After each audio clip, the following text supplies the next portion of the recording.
you're not injured anymore, but you still don't feel 100%. The issue might not be in your knees, it might not be in your hips, or even in your back.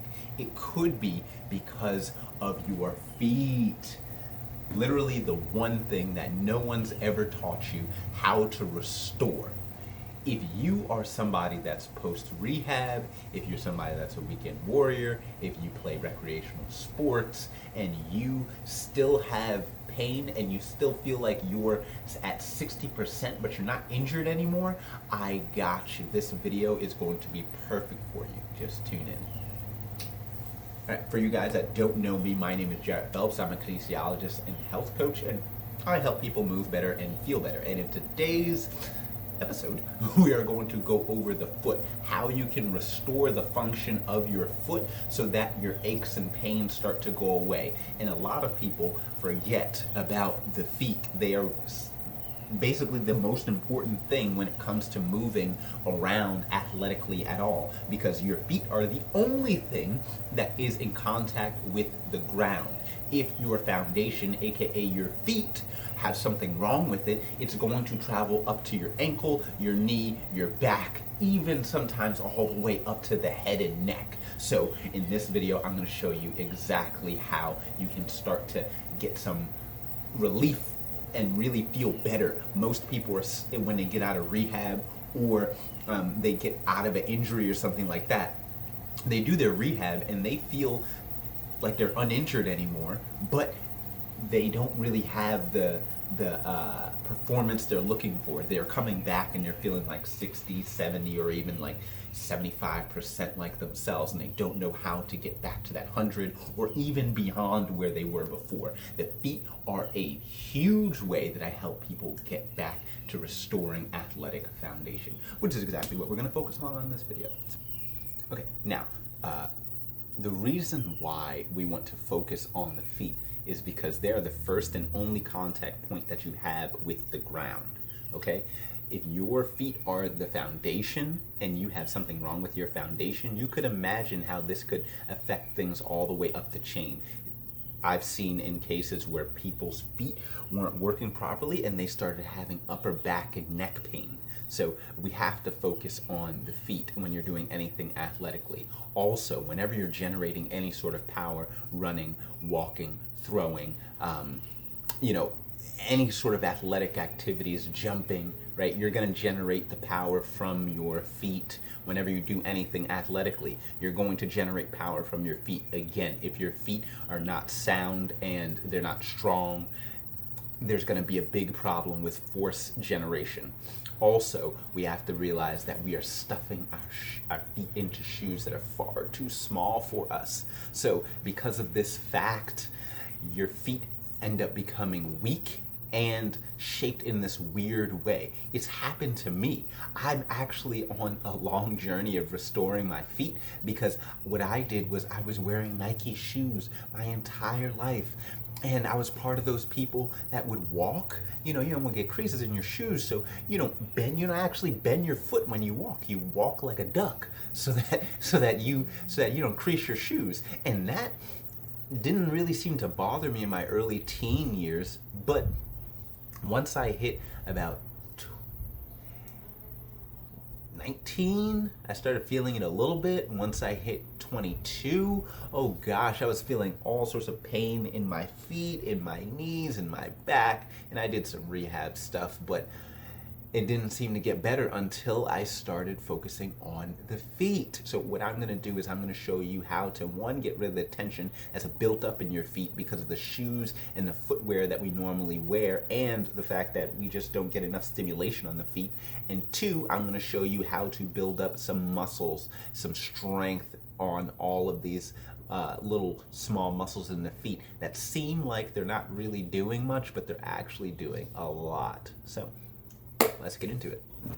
Okay, so we're going to start off with opening up the feet. So what I like to do is go ahead and grab a ball. Like some people like to use a lacrosse ball. Some people like to use a PVC pipe, something like that. I like something that's hard and soft. So the reason why I like that. That is the reason why I like to use a sand ball. Okay, this is like a therapy sand ball. This one is 6 pounds, but the poundage doesn't matter because you're just pushing into it. The purpose in this is so that we open up the feet, the bottom of the feet. So I will let you know everything that's going on, but we're just going to do this together, and I'm going to set a little 2-minute timer. Okay, bear with me for a second. There we go. Boom. Okay, so we're going to start just here, and I'm actually going to start on my bad foot. Okay. And of course, there's so many mosquitoes out today. It's all right. It's all right. Okay, so timer's going. So you could use a lacrosse ball, a PVC pipe, a rolled up towel, anything like that. So we can actually start getting in these muscles in the feet. I was out here earlier and they just left me alone, but now the skeeters are back out. So here, I'm just constantly giving pressure at different points in my foot to see kind of where I feel like I'm holding the most tension. I find that I have a spot here, and I'm just gonna stay here. The goal in this is to melt away some of that tension. So I'm just giving pressure into the ball to get rid of some of that tension. Now, depending on your ball, if you're using like a lacrosse ball, it's gonna be really hard to give a lot of pressure where your whole entire body weight on one foot, and that's completely fine. But you gotta realize that 1, there are a bunch of small muscles in the foot. 2, if your feet get tight, the space in between each individual bone is probably tight. So you might realize that your foot is incredibly tight, far more tight than you ever thought. And that happens to me. It happened to me the first time I ever rolled out my feet. I was like, what? Why is this so tight, right? So all we're doing here is just giving the body time to, 1, just kind of get rid of some of that tightness. And then the second thing that we're going to do is re-stimulate that area. When your foot is very tight and condensed in shoes and socks all day, we start to lose feeling in our feet. This is like, let's just say you're wearing a glove on your hand at all times. You're not going to be able to feel your entire hand. Like, you'll be able to feel your hand, of course, but you won't be able to feel and do fine motor skills with your hand. Same thing with the feet. Okay, that's 2 minutes. We're going to go on the other side. Same deal. Same thing with the feet. You're not going to be able to actually do fine motor skills with your toes. Now, your toes should be able to move and wiggle around, which we will test later on in the video, but they should be able to move and wiggle around. If you cannot do that, then chances are you're going to have some sort of pain. Why? Because if you push off in a certain direction, if your foot and your toes don't actually do that pushing off, something else is going to over-rotate, like your knee, like your ankle, like your hip, and this is going to be a problem later down the road. And for a lot of people that just don't have the strength that they want, right? Or they feel like, they're still in pain regardless of how much rehab work they did. They still feel stiff and tight regardless of how much stretching they did. A lot of times the feet are the missing link, because your feet are what generate power. If you can't generate enough power to move, your body's going to do all sorts of weird compensation patterns to generate that power. And you're going to actually start wearing joints out. You're going to start wearing cartilage away. You're going to start doing a whole bunch of things that just are not going to work for you. Okay? So just something as simple as rolling out your feet, really just getting in there and getting the fascia and the muscles just to kind of reconfigure themselves works out wonderfully. Because I've had so many different toe issues and foot issues and ankle issues, and this stuff always gets me right. It always works. Each time where I'm having a little bit of issues, it always comes down to the tension that I'm holding and the strength that I have in my feet. Whenever I have very little tension or my feet feel weak, I always have knee pain, hip pain, back pain, and as soon as I strengthen up the feet, most of that stuff goes away. It's not 100%, but most of the stuff goes away. All right, so now we've loosened up the feet. You can kind of feel that they feel a bit looser. The next one, we want to stimulate the bottom of the foot. So this is really simple. You just take one foot at a time. I don't care which foot you start off with. I'm going on my left. I'm first going to set the timer for 30 seconds, and I'm just going to just wipe the bottom of my foot, just like this. And you can swipe both ways, right? But you are stimulating that area, right? Because our foot is in shoes and socks all the time, again, we're not getting the proper stimulation that we need for our feet. If our feet are not stimulated, it's going to be incredibly hard to generate power from something you can't really feel. So we're at 30 seconds. What we're going to do is just a light tapping.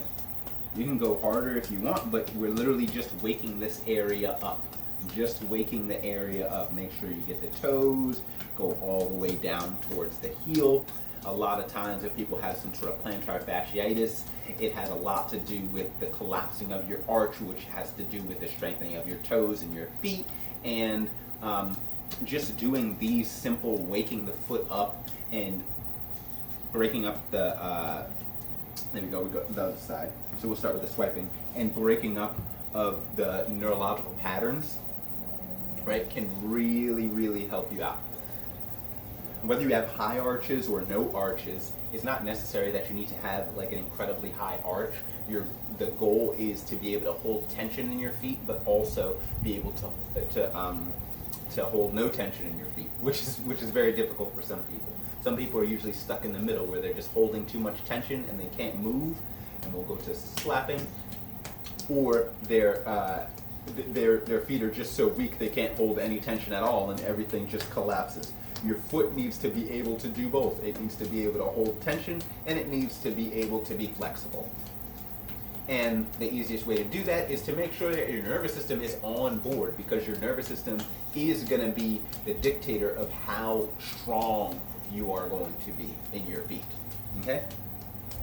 There we go. Nice and simple. So we got everything kind of activated. The next thing we're going to do is called a little toe yoga.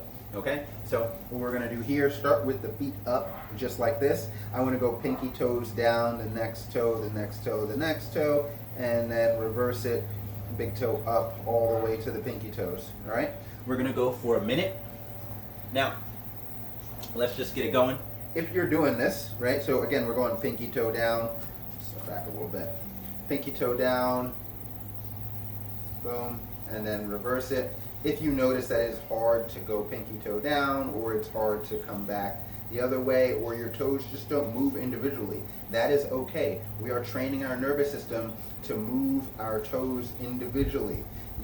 It's important to be able to move all of the toes. It'd be like if you were trying to move your hand and your hand only moved when the whole thing moved.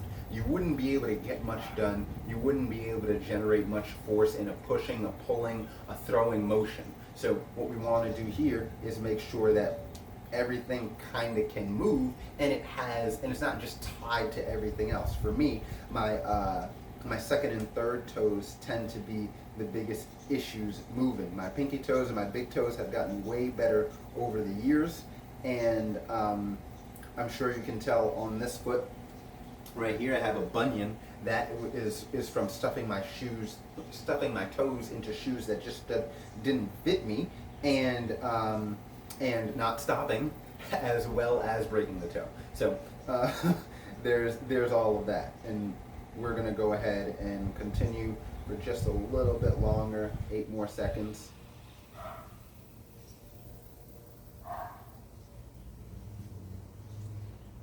And 1, there we go. Nice and simple. We're going to come down to the ground again, and now what we're going to do is a foot hand glove. So basically we want to stretch out the muscles that are in the foot, and again we want to be able to wiggle our toes individually, right? So a part of that is being able to have separation in between the toes and dexterity in each one. But the biggest thing is going to be able to have some separation. If your feet have been stuck in shoes for years and years and years, and especially shoes that don't fit human feet, then you're going to have a difficult time with this. But it's okay, because everything's a work in progress, okay? So what we want to do is put our fingers in between our toes. So I'm just like this. I'm going to take my left hand on my right foot. I'm going fingers in each individual toe, just like this, okay? Ideally, you would be able to get, and see, it's even difficult for me, right? Even though I've been doing it for a while. Ideally, you want to be able to get as low as possible. You can get it close to the knuckles on your hand here, right? And now I'm pushing down, so I'm pushing into the web of my foot. Here, I'm just gonna hold this for 30 seconds, okay? You can go longer. For the sake of this video, I'm not going longer, but I would normally go about 2 minutes on this one. I just hold here, so each finger I'm individually pushing that into the web of the finger, of the toes there, okay? So I'm actively trying to spread those out. I'm trying to really open my foot up, and then you can slowly add in some circles. It's been about 30 seconds, so we're just going to add in some circles here. This is going to help open up the ankle. It's going to help open up the foot. This is really going to help you with your strength and dexterity in the foot. Okay? There is no wrong way to do this. I'm just giving pressure into the web of my foot and just doing some circles and moving everything around. Okay? Nice and simple. There we go. We get the other side. So now I'm here. Fingers in between. Okay. Jam them in there. There we go. There it is. Okay. All right. And now for the first 30 seconds, I'm just pushing in. I'm just pushing down. Trying to create some space there. Pushing the individual fingers down.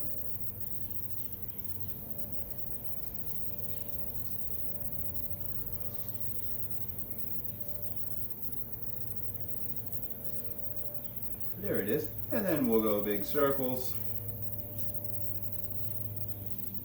And again, doesn't really matter which way you do it. We're just trying to open things up over here.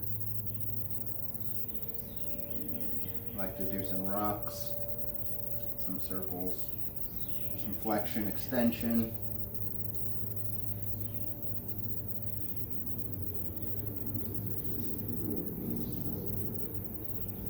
There we go.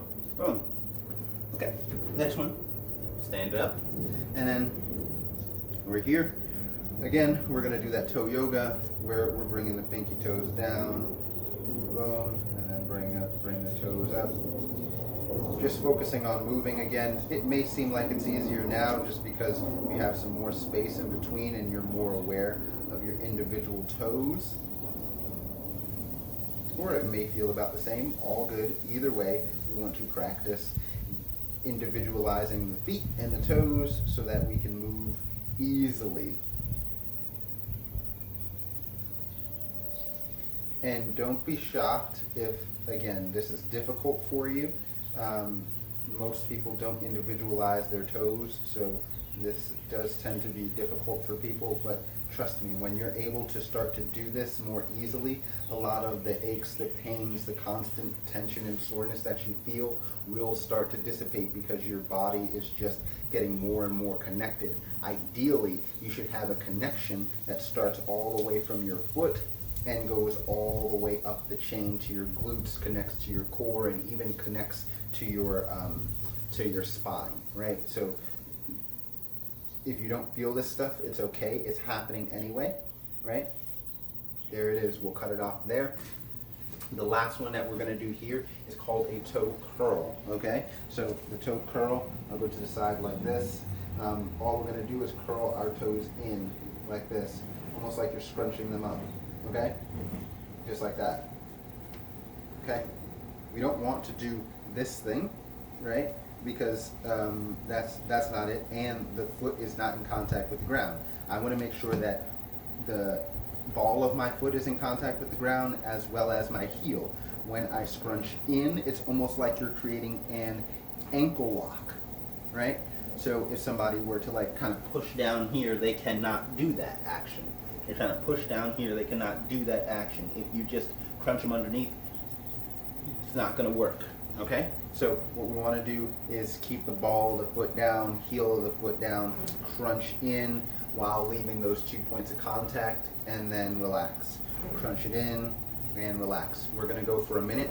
Your goal is to just get this going. If you've never done this before, or you have poor foot mobility, what's going to happen is going to be very frustrating, and it's going to feel like your toes are not doing what it's supposed to do, and they're not doing their job. It feels like your toes might be weak.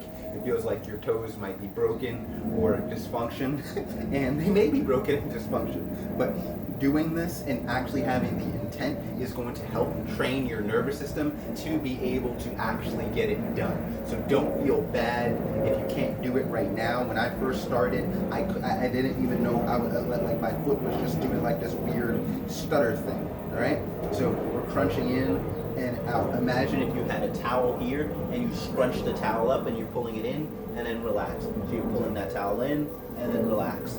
Pull it in and relax. If you need to, you can actually grab a towel, right, and then go ahead and do this, okay? But again, the goal is to keep the foot flat on the ground and pull that towel in. So it's like, just like that, all right? This creates that ankle lock, and we'll keep going. 2 more reps, and then we're just gonna hold it. There we go. Okay, so now you see the ankle lock that happens here.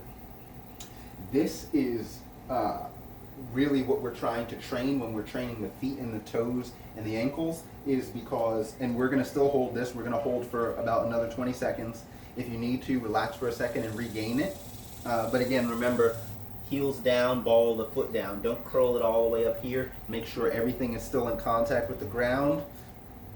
Right? And we're holding this position because when you can actually make your ankles stiff, right? When you can make them stiff, you can actually generate more force. If you try, it's like the difference between running on concrete and running on sand. If you run on sand, it's unstable, so your foot has the opportunity to go every which way. You can still run, but you can't run as fast, and it takes way more energy. But if you create a solid foundation that doesn't move and that's tense, right? Just like concrete, you can push off very quickly. You can push off at a high rate, and you have a certain amount of stiffness and elasticity that will help you propel yourself forward, right? So this is training that to be able to, one, just be able to hold tension, and 2, once you get into it, I don't want to jump too much because I'm definitely going to hit my head on this fan that's above me, but here, as I'm able to keep this here, I am spending almost no energy bouncing up and down. I'm not using my calves. I'm not really using my toes. I'm using my glutes. I'm using my hamstrings. I'm using everything at once. And it's very easy for me to jump like this. I can jump like this for 5 minutes and not be tired, okay? But when your feet and your calves and your toes are not well conditioned, what will happen is you're going to get a massive burning in your calves because you actually haven't been able to strengthen the connection. What we're doing here is not only strengthening the feet, we're trying to strengthen the connection from the feet all the way up the chain, right? So that's all I got in this video today. Obviously, this is just one small minor step in gaining better foot health to help out with knee pain, back pain, hip pain. So just pay attention to the rest of the videos that are coming out, and whenever the time is right, go ahead and check out some stuff in the description, and I would love to help you out with any sort of your aches, your pains, and things like that. Check out the rest of the videos on this channel, and if you feel so inclined, like, comment, subscribe, so that other people can get the same information, and you can constantly be reminded whenever you come on YouTube to make sure that you are able to move better and feel better. I am out. Again, my name is Jarrett Phelps. You can follow me on Instagram down below. And yeah, if you have any questions, comments, concerns, definitely hit me up on there, because that is the easiest way to get a hold of me. I will see you guys in the next video. Peace.